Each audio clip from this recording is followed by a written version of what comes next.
it wasn't Terence, it was Carstens, who was, I think, a Swedish or German anthropologist. In 1920, he was studying the Canelos Indian in southern Ecuador, and he wrote an article saying that the women took some plant which is called piri piri, and they swallowed it so that they could cohabit, as he put it in a refined way, with men, and not to have children. And at the time he was attacked violently in 1920. Everybody said, this man's out of his mind, he's silly. It invalidated quite a lot of his very good work, because everybody knew that nothing you took by mouth could stop a woman from having a child.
It'd be nice to know how many of our present beliefs make about that much sense.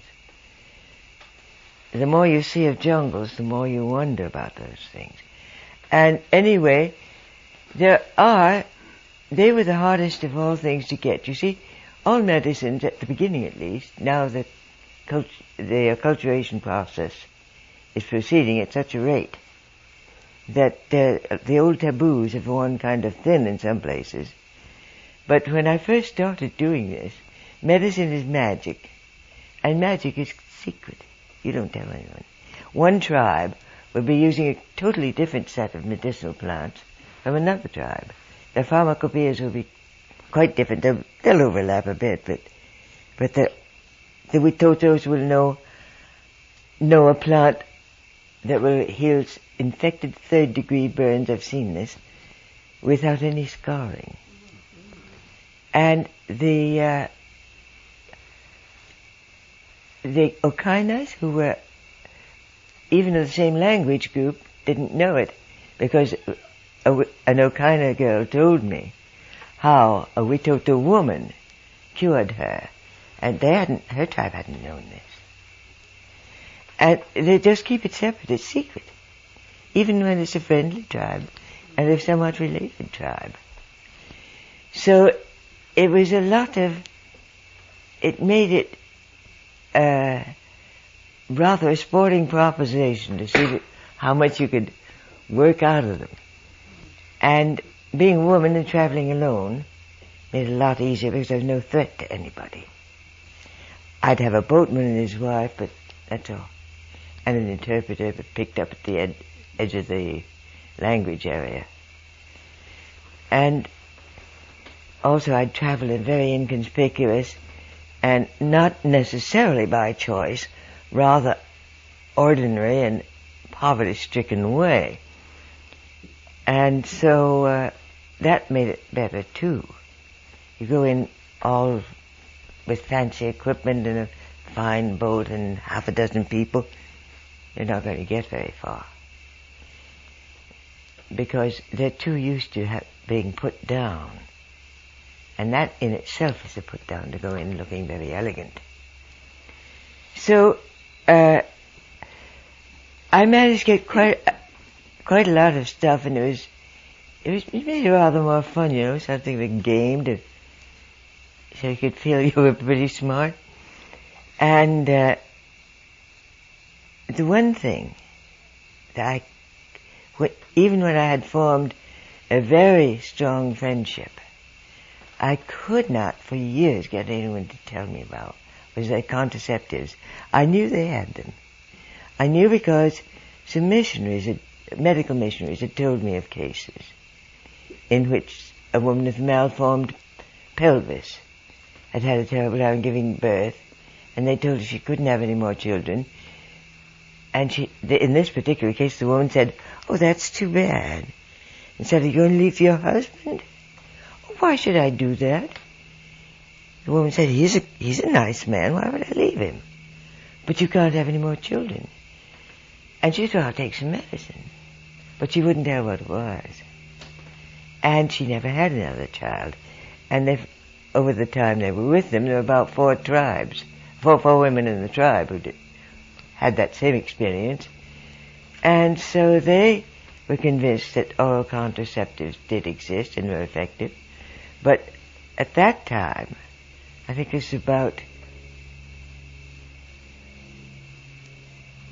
when I first heard about it, it was about 1951, and before I'd even really started going after medicinal plants. And the contraceptives, oral contraceptives, did not get publicity and get on the market until 1960. So I believed them, and I thought it'd be kind of interesting to get them. But you just draw a blank when you mention them. In fact, you may ruin when you're building a relation with. You've gone into some tribes that's a little kind of far away and not used to white people, and maybe it hasn't seen them very often. And you're getting along fine, you say something about a contraceptive. Once I just said, "I smell piri-piri," which is, and you know I've had 20 piri-piris for all different purposes, rheumatism, contraceptives, and some you wash your husband's pants with and he'll be impotent with another woman. And they use it for everything. They've got one for whatever it is.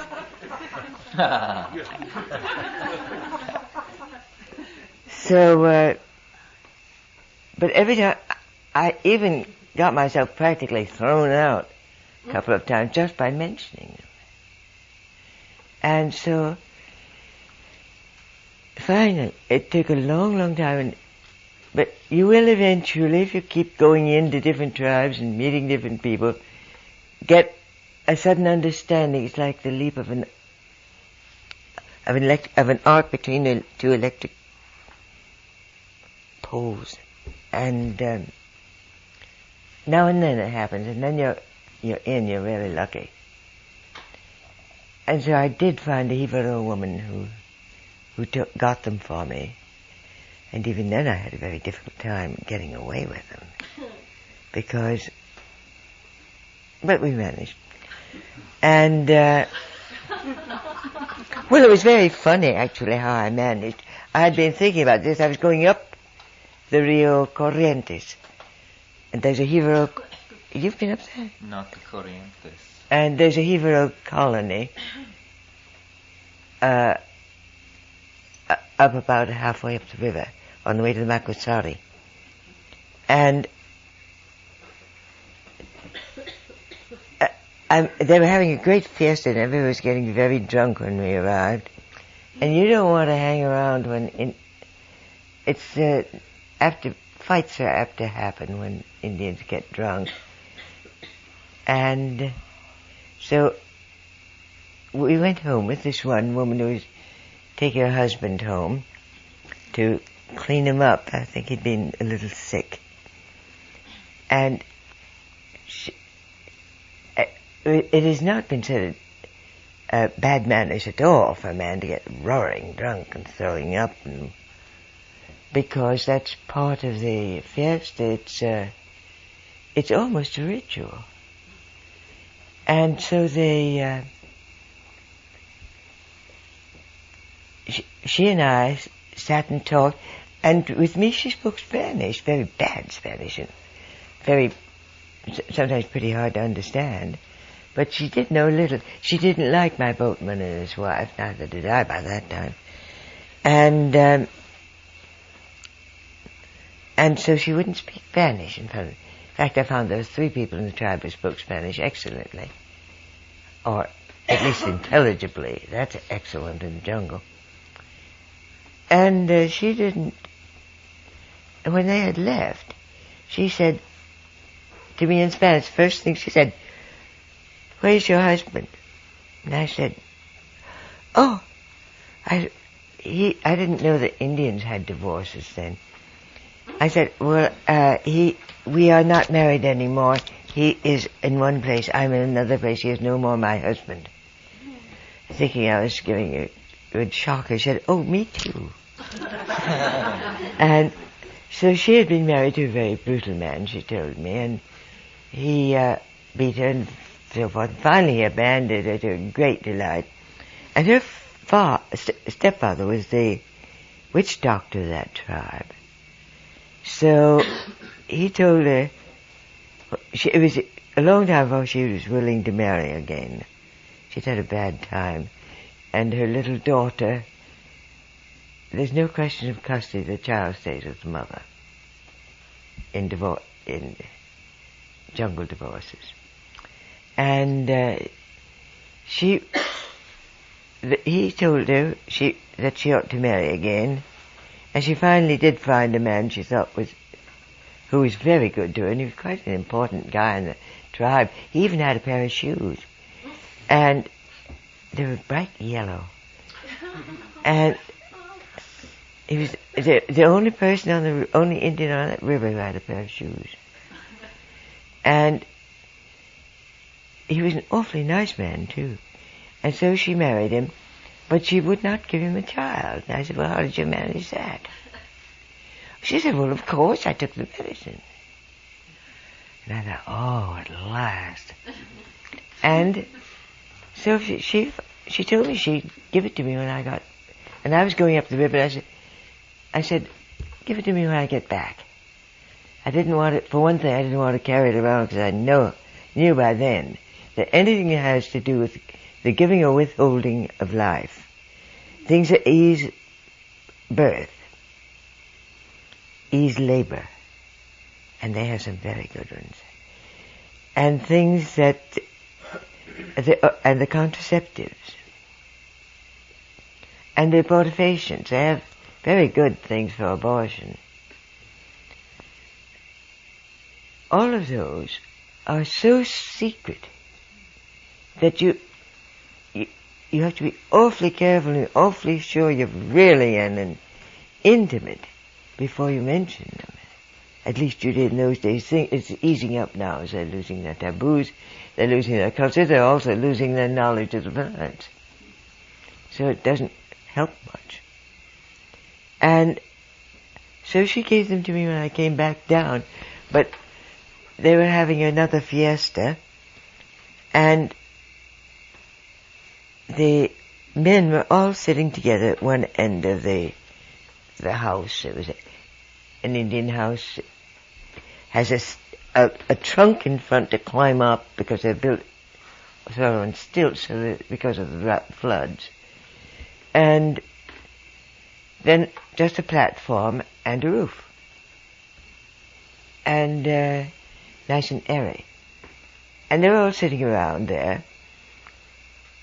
It was raining. And the women got me the plants and I was just about to get them down to the canoe when some of the old men who were sitting in a little row in the back came over and looked at the plants and looked at me. Then they started talking, and my friend Tessa started explaining. It didn't work. And they said she was looking very distressed, and so was Auntie. Her auntie had helped in this deal. But I had been thinking about this. I'd learned the trick from a man in Shanghai who had a hard time getting the best of his Chinese servants sometimes. And so, through the interpreter, I said, tell Tessa to tell them I already knew the names of all these plants. I knew all about them. So Tessa did, I suppose, and she spouted Hivaro. And the man said, okay, if that's the case, what's the name of this one? So I, through the interpreter, said, well, tell him, of course, I don't speak his language. So I couldn't tell him what this bench is in Hivaro. I don't know the word for bench. I couldn't tell him what the rain is, but I can tell him what it is in my language. It is this one I think is a logarithm. And this one is an isosceles it's quadrangle. And it's throwing a wild combination. And you know, they do sound magical. And they are magic to me. I don't understand them at all. And I got by with it. Because Tessa said, and the old witch doctor whom I had bribed by giving him a glass eye, with which I figured he could sort of pull a few fast ones if he ever got in a problem with magic. And so it worked beautifully. And I left rather quickly and got them in the canoe and off we went. But that's how secret they are. And now I'll let you off the hook. Thank you. Yes, well, I mean, I talk a lot about how this plant knowledge is being lost, even more quickly than the rainforest itself. And I think very few modern ethnographers have taken the time to learn it the way you have. And very few modern ethnographers have been able to gain the confidence of women the way you have. They haven't tried.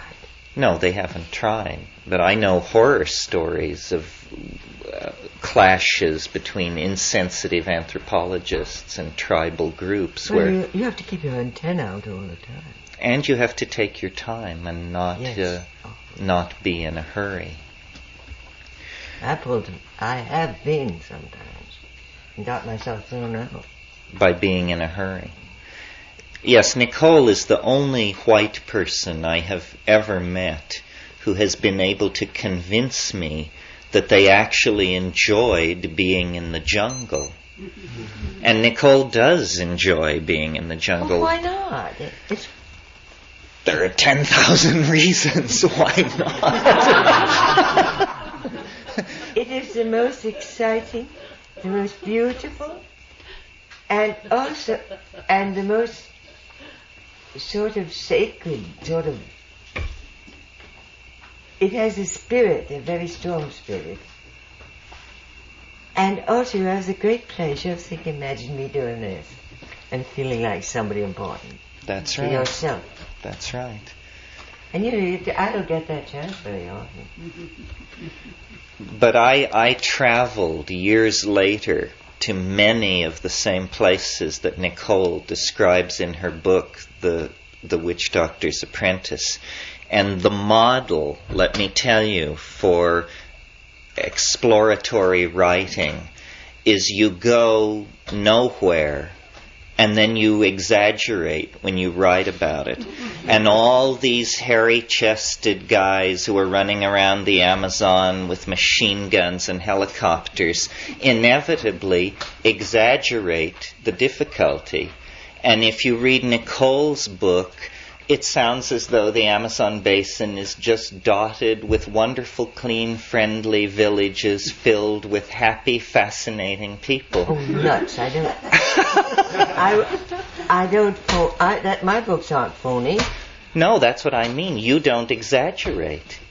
But Sebastian Snow and some of these other people... Well, I knew Sebastian. He came to my door and said, in Lima many years ago, somebody banged on the door. He was this nice little blonde boy. And, and he said, I'm Sebastian Snow, the Royal Geographical Society. I said, that's nice. I'm a fellow, too. I said, well, I'm not yet, but I'm going to be.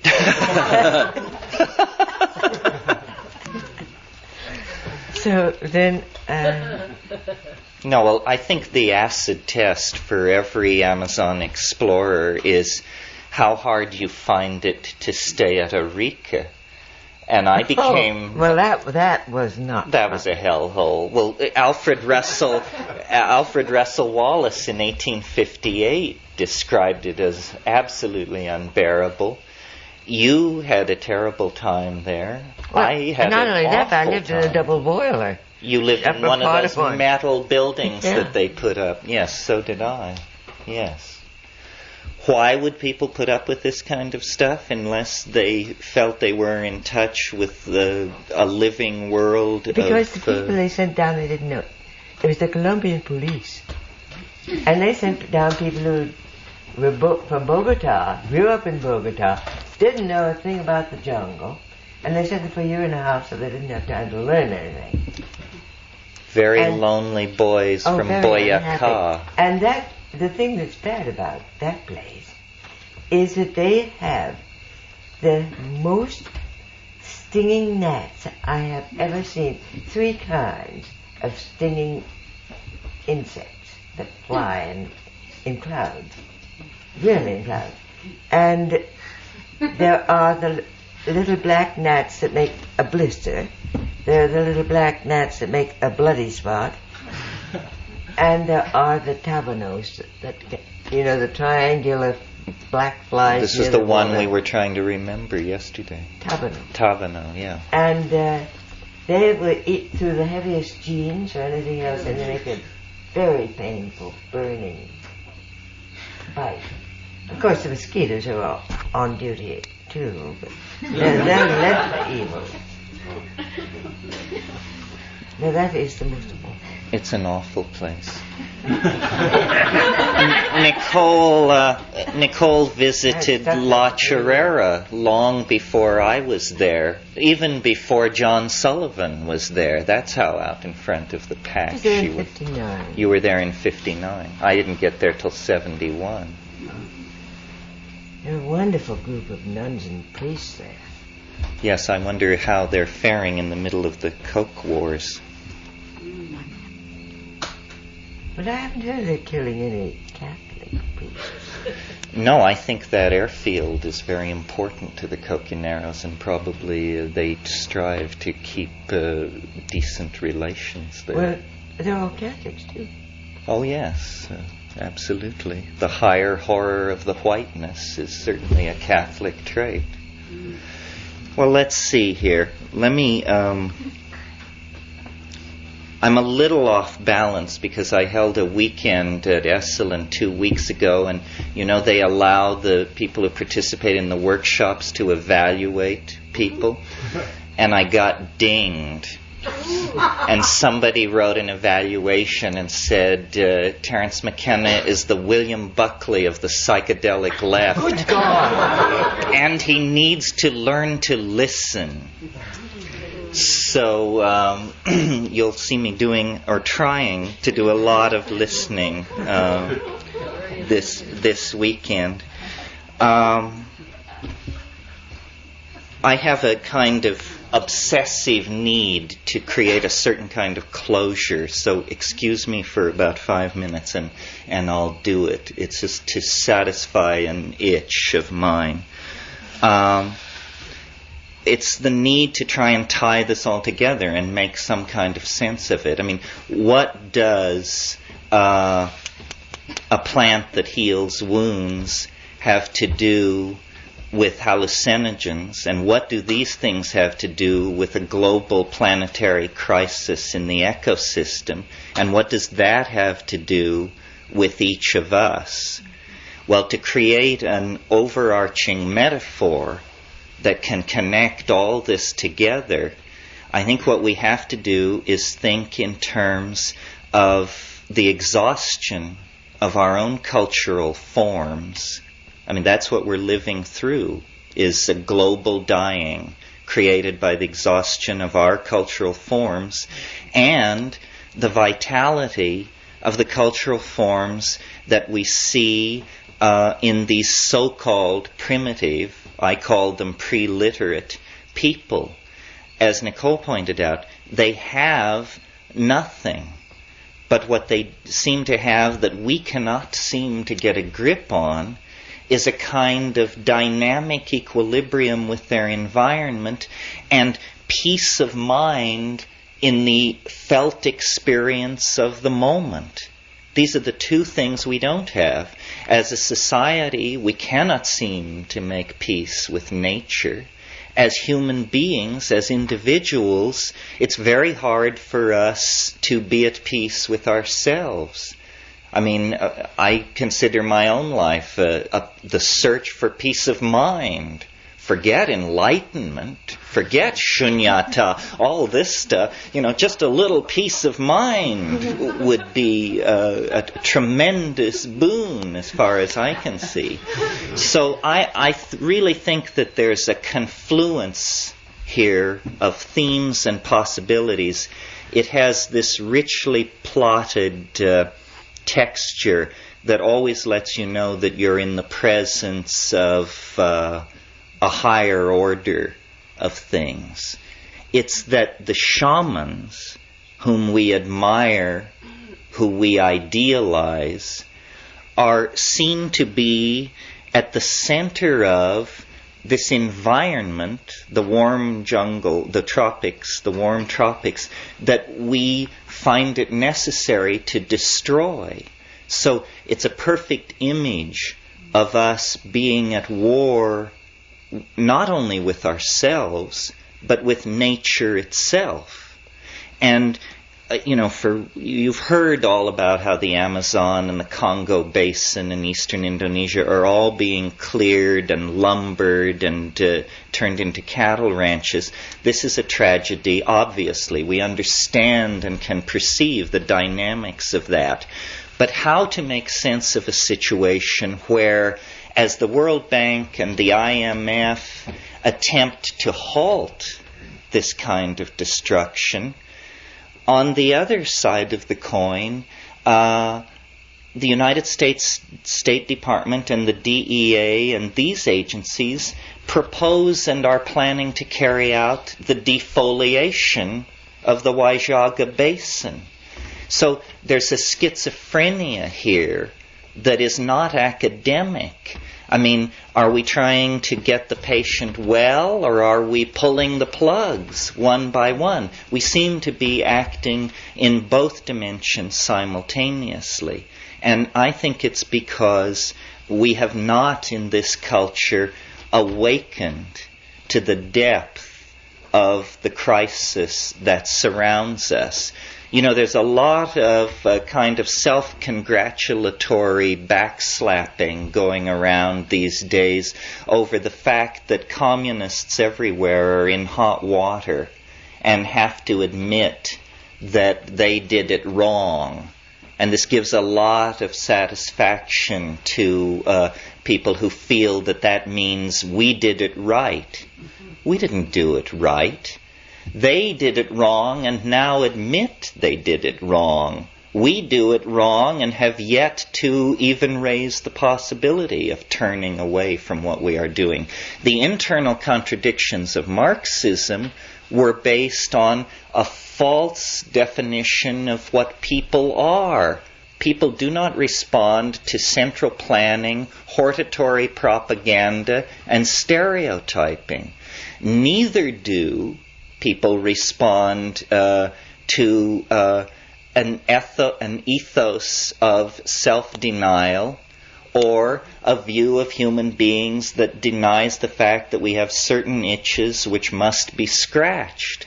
So, you know, I think that the collapse of Marxism is only the collapse of the outer edge of the societal and civilizing assumptions that we have made. After all, Marxism is nothing more than the millenarian retread of Christian millenarianism.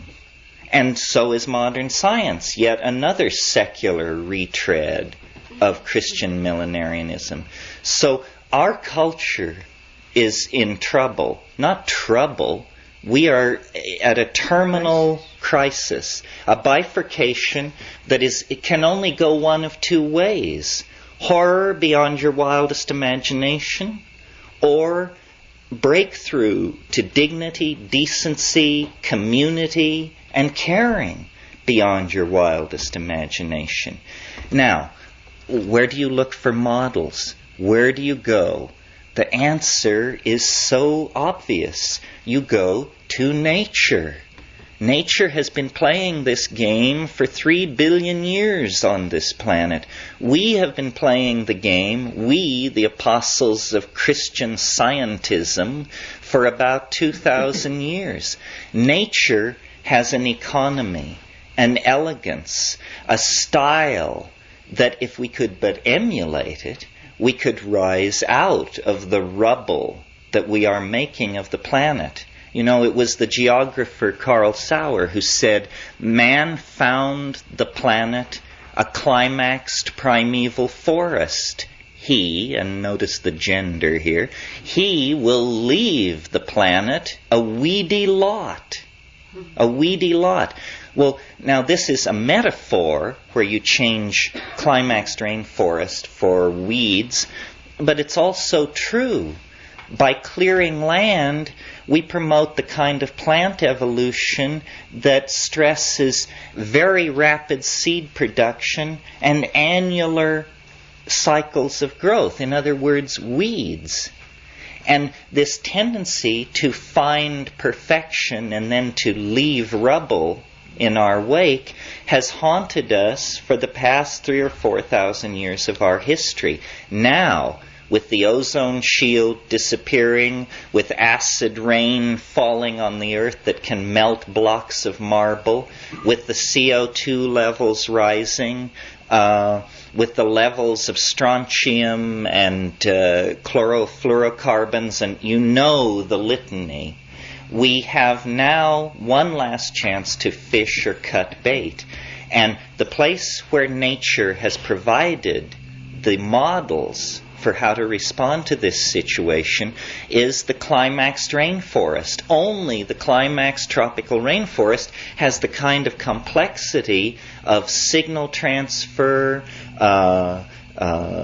movement of nutritional materials, movement of electromagnetic radiation that we find in the modern city. It is a cliche of modernity that the city is a jungle. The problem is it isn't jungle enough. And I think it's the task of the new shamans to take the metaphor of the jungle, which is a metaphor of tremendous wealth, tremendous variety, a tremendous outpouring of form and of energy and of potential fulfillment of various bifurcation patterns of flow, to take that and enrich our own lives with it. And the way this is done is by empowering the presence of experience.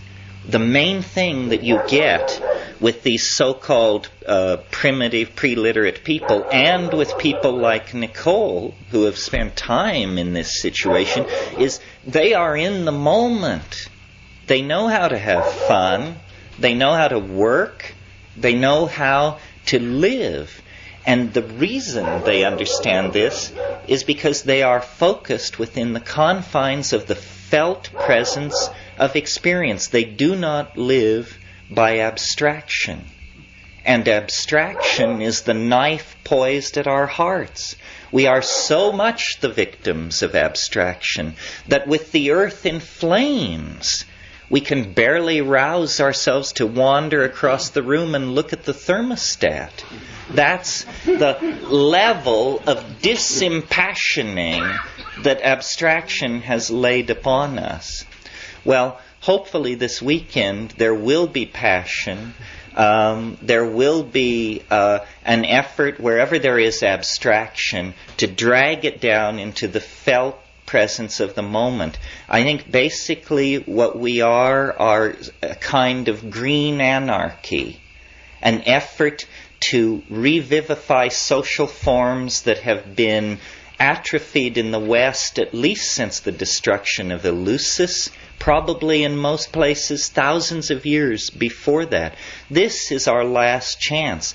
I have done the best I could in terms of trying to sift through all these options and, as a communicator, offer the best way out.